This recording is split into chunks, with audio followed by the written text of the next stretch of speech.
ट्रकों की रैली निकालेंगे? ऐसा है, चाहे वो ट्रकों की रैली निकाले या ट्रैक्टर की रैली निकाले, कानून तो वापस होगा नहीं। और इसका एक समाधान है मेरे पास, तरीका निकाला जा सकता है। और वो तरीका है, सरकार ये स्पष्ट रूप से कह दे कि ये बिल वापस नहीं होगा, ये कानून वापस नहीं होगा, लेकिन, और ये बहुत महत्वपूर्ण है, लेकिन जो राज्य सरकारें इसको नहीं लागू करना चाहती वो ना लागू करें। ठीक है? तो फिर ये पंजाब से आए हुए किसान जो हैं, जाए पंजाब सरकार से कहें मत लागू करो, राजस्थान वाले कहें कांग्रेस की गवर्नमेंट से राजस्थान में मत लागू करो, बंगाल वाले कहें जाके बंगाल वाली से लागू ना करो, खत्म मामला। कि संविधान कानून वापस नहीं होगा, राज्य सरकारों की मर्जी है वो इसको लागू करे या ना करें, बात खत्म हो गई, इनकी मांग पूरी हो गई। अपने अपने राज्य में जाकर के करवा लें अपनी अपनी सरकारों से, मत लागू करो इनको। किस बात का आंदोलन? फिर ये तमाशा बन गया है एक आंदोलन का कि खुद तो राहुल गांधी पिकनिक मनाने और न्यू ईयर ईव मनाने इटली चला जाता है और वहां से जाके कह रहा है कि यहां किसान ठंड में लड़ रहे हैं। अरे अगर तू नेता था असली किसानों का तो मैं देखता ये खुद बैठता किसानों के साथ धरने पे आकर के इतने दिन तक। अगर ये नेतागिरी अपनी उसकी करना चाहता है कांग्रेस की, राष्ट्रीय आंदोलन के दिन इस तरीके से बैठा जाता था भूख हड़ताल पे, और हड़ताल पे बैठता आधे दिन भी रह सकता है भूख हड़ताल पे, खुद इटली में बैठ करके पिज्जा खा रहा है। वही ममता 1-1 रुपए का आलू खरीद रही है किसानों से, बांग्लादेश स्मगल कराती है, 40 रुपए किलो कलकत्ता में भिजवाती है, सारे उसके बिचौलिए हैं उसकी पार्टी के।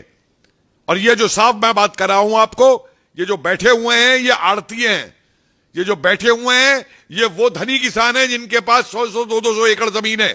किसान वो होता है जो खुद खेती करता है अपना, और वो किसान आज भी खेती कर रहा है, अपनी फसल उगा रहा है, और सरकार ने जो सहूलियतें दी हैं उन सहूलियतों को लेकर चल रहा है। सर, अगर ममता बनर्जी की बात करें तो ममता बनर्जी जिस तरीके से इस कानून का विरोध कर रही हैं डे 1 से, तो यहाँ पर लोगों की तरफ से ये भी कहना है कि 4 महीने बाद जो इलेक्शन आने वाले हैं उन सारी चीजों को लेकर ये सारी चाल और हथकंडे अपनाए जा रहे हैं। आप समझ रहे हैं कि बंगाल का किसान ममता को वोट दे देगा? जिस किसान का वो शोषण करती है, जिस किसान तक आज तक उसने कृषि योजनाएं जो और किसानों की दी वो नहीं पहुंचने दी केंद्र सरकार की। अरे ममता विरोध इसलिए नहीं कर रही है वोट के चक्कर में, ममता विरोध कर रही है क्योंकि अब ये एजेंट बन चुकी है कांग्रेस की, ये एजेंट बन चुकी है उन सारे नक्सलाइट्स और जिहादियों की जो देश के खिलाफ हैं। ये देश की गिलावत की वजह से विरोध कर रही है, अपनी सत्ता के लिए विरोध कर रही है। ये किसान के कोई पक्ष में नहीं है। ये बिचौलिए खत्म करे जाएं, किसान को उसकी कीमत पूरी मिली जाए, ये चीज ये किसान के खिलाफ है। जितनी भी चीजें हैं कृषि कानून में, उसको लेकर इतना ज्यादा विरोध क्यों हो रहा है हर सरकार, चाहे राहुल गांधी हो या फिर ममता बनर्जी? देखिए, ये विरोध कृषि कानून का है ही नहीं, मैं तो अब बिल्कुल स्पष्ट हूं इसके ऊपर। ये विरोध हो रहा है एक्सपेरिमेंट ग्राउंड बना के कि सरकार अगर इसे वापस ले लेती है तो कल को हम सीएए के खिलाफ करेंगे, कल को हम ट्रिपल तलाक के खिलाफ करेंगे, वापस लो, कल को हम 370 के खिलाफ करेंगे। दुनिया मूर्ख नहीं है, ये देश बेवकूफ नहीं है जो इस चाल को नहीं समझ रहा है नक्सलाइट्स की और पीएफआई की और आईएसआई एजेंट्स की और खालिस्तानी एजेंट्स की। कहां से तंबू लग रहे हैं ये? कहां से ये काजू किशमिश आ रही हैं? ये कहां से ब्यूटी पार्लर आ रहे हैं? ये किसान होता है, किसाने से लड़ता है।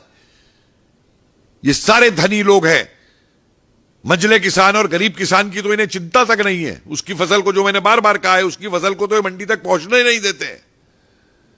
तो सीधा काम सरकार करे कि कहे कानून हम वापस नहीं लेंगे, जिस राज्य को लागू नहीं करना है वो राज्य इसको ना लागू करे, और अगर राज्यों में लागू नहीं करवाना है तो ये जाके किसान अपनी राज्य सरकार से बात करे। हमने खुली छूट दे दी है राज्यों को कि लागू करें या ना करें। ममता बनर्जी की बात करें तो पश्चिम बंगाल में तमाम समस्या है, उनको लेकर ममता बनर्जी कभी भी बात नहीं करती कि किस तरीके से बीजेपी के कार्यकर्ताओं को दिन दहाड़े मार दिया जाता है और वहीं पर बीजेपी की रैली में जूते तक चलाए जाते हैं। उसको लेकर ममता बनर्जी कुछ नहीं कहती। अगर बात रही कृषि कानून की तो उसको लेकर ये कहती है कि हम उसे लागू तक नहीं होने देंगे, यहाँ पे आने नहीं देंगे। आप बताइए, ये वो है जो कहती थी मैं सीबीआई को ऑपरेट नहीं करने दूंगी बंगाल के अंदर।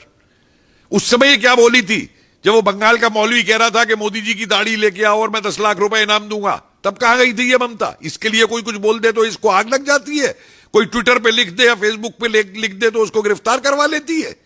तो जिहादीन बन गई है पूरी की पूरी।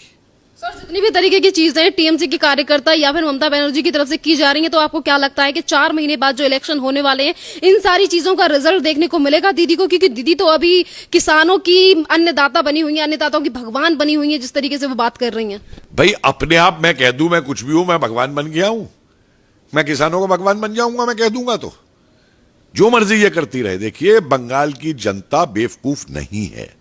बंगाल की जनता एक बहुत ही जागरूक जनता है बंगाल की। मत भूलिए कि बंगाल ने राष्ट्रवादी आंदोलन को, अंग्रेजों के खिलाफ संघर्ष को किस तरीके से बंगाल ने जो है नेतृत्व प्रदान किया था, चाहे वो क्रांतिकारी रहे हो और चाहे वो देशबंधु चित्तरंजन दास रहे हो और चाहे वो नेताजी सुभाष चंद्र बोस रहे हो और चाहे वो श्यामा प्रसाद मुखर्जी रहे हो।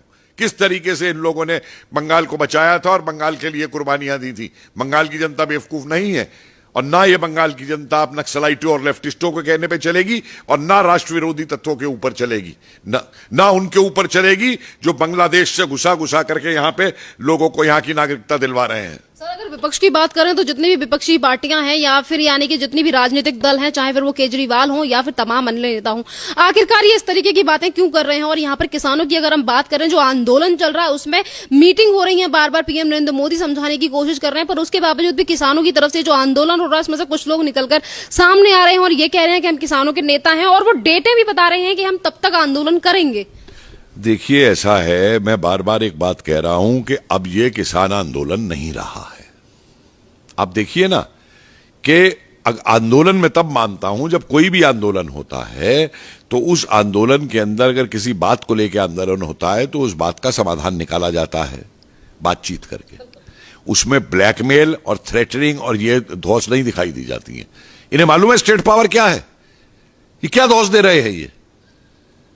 और जिस दिन सरकार ये बात कर देगी जो मैं कह रहा हूं, तो आप देखिए ये जितने असली किसान हैं वो यहां नहीं रहेगा। अगर कुछ है भी तो इनमें वो नहीं रहेगा यहां पे, और यहां पे रह जाएंगे सिर्फ देशद्रोही वाले जो बैठे हुए हैं। और इनको इसके ऊपर जो सरकार डंडा चलाएगी, इनका इलाज देखिएगा क्या होगा। ये योगेंद्र यादव किसान नेता है, ये प्रशांत भूषण किसान नेता है, वो मेधा पाटकर किसान नेता है, वो जो शाहीन बाग वाली वहां पे जाके बोली वो किसान नेता है।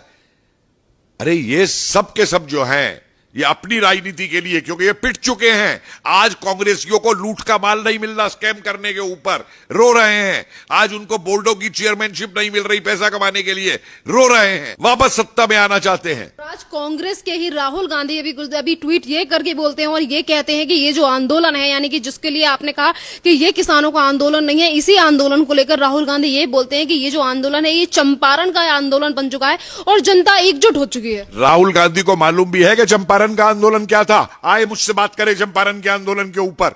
इसको मालूम है बाबा रामचंद्र का अवध का आंदोलन क्या था, जहां से नेहरू ने राजनीति शुरू की थी। इसको मालूम है मोतीलाल तेजावत का आंदोलन क्या था उदयपुर के अंदर। इसको मालूम है सीताराम राजू का आंदोलन क्या था आंध्रा के अंदर। इसको मालूम है स्वामी स्वजनंद सरस्वती का आंदोलन क्या था, किसान का आंदोलन। अरे जो आदमी काली भैंस के बछड़े में और काली गाय के बछड़े में अंतर नहीं बता सकता, वो किसान आंदोलन समझा रहा है क्या था। ये तो 4 किसान नेताओं के मुझे नाम गिना दे स्वतंत्रता आंदोलन से पहले। कांग्रेस सिर्फ इनका इस्तेमाल करती थी, इस्तेमाल कर रही है। सन 47 के बाद से इसकी कांग्रेस ने क्या किया है किसानों के लिए। आए मुझे बहस करे मुझसे आकर के, ट्विटर पे लिखवाना ना, ये इसके नक्सलाइट बैठ के लिखते हैं ट्विटर के ऊपर, ये खुद नहीं ट्वीट लिखता है। हिम्मत है तो आए मुझसे बहस करे, बाद में औरों से बहस करे, आए किसानों के इतिहास के ऊपर मुझसे बहस करे। मैं तैयार हूं इनसे बहस करने को। धन्यवाद सर।